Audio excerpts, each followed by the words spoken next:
ओम शांति। 18 जनवरी 1969 पिताश्री जी के अव्यक्त होने के बाद दादी गुलजार द्वारा अव्यक्त वतन की प्राप्त दिव्य संदेश। तन और मन की हलचल को समाप्त कर देही अभिमानी बनो। आज जब हम वतन में गए तो शिव बाबा बोले, साकार ब्रह्मा की आत्मा में आदि से अंत तक 84 जन्म के चक्र लगाने के संस्कार हैं। तो आज भी वतन से चक्र लगाने गए थे। जैसे साइंस वाले रॉकेट द्वारा चंद्रमा तक पहुंचे और जितना चंद्रमा के नजदीक पहुंच गए उतना इस धरती की आकर्षण से दूर होते गए। पृथ्वी की आकर्षण खत्म हो गई। वहां पहुंचने पर बहुत ही हल्कापन महसूस होता है।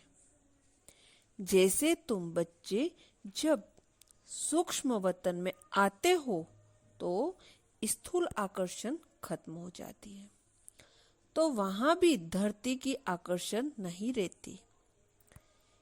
यह है ध्यान द्वारा और वह है साइंस द्वारा। और भी एक अंतर बाप दादा सुना रहे थे कि वहां लोग जब रॉकेट में चलते हैं तो लौटने का कनेक्शन नीचे वालों से होता है, लेकिन यहाँ तो जब चाहे जैसे चाहे अपने हाथ में है। इसके बाद बाबा ने एक दृश्य दिखाया। एक लाइट की बहुत ऊंची पहाड़ी थी। उस पहाड़ी के नीचे शक्ति सेना और पांडव सेना, ऊपर में बाप दादा खड़े थे। इसके बाद बहुत भीड़ हो गई। हम सभी वहां खड़े ऐसे लग रहा था जैसे साकारी नहीं लेकिन मंदिर के साक्षात्कार मूर्त खड़े हैं। सभी ऊपर देखने की कोशिश कर रहे थे लेकिन ऊपर देख नहीं सके।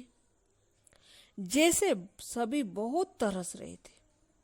फिर थोड़ी देर में एक आकाशवाणी की तरह आवाज आई कि शक्तियों और पांडवों द्वारा ही कल्याण होना है। उस समय हम सबके चेहरे पर बहुत ही रहमदिल का भाव था। इसके बाद फिर कई लोगों की शक्तियों और पांडवों से अव्यक्त बाबा, अव्यक्त ब्रह्मा का साक्षात्कार, शिव बाबा का साक्षात्कार होने लगा। फिर तो वह सीन देखने की थी।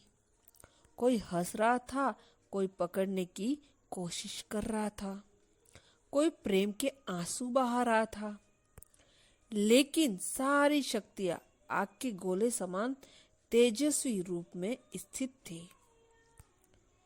इस पर बाबा ने सुनाया कि अंत समय में तुम्हारा यह व्यक्त शरीर भी बिल्कुल स्थिर हो जाएगा। अभी तो पुराना हिसाब किताब होने के कारण शरीर अपनी तरफ खींचता है, लेकिन अंत में बिल्कुल स्थिर और शांत हो जाएगा। कोई भी हलचल न मन में न तन में रहेगी, जिसको ही बाबा कहते हैं देही अभिमानी स्थिति। दृश्य समाप्त होने के बाद बाबा ने कहा, सभी बच्चों का कहना है कि अभी देही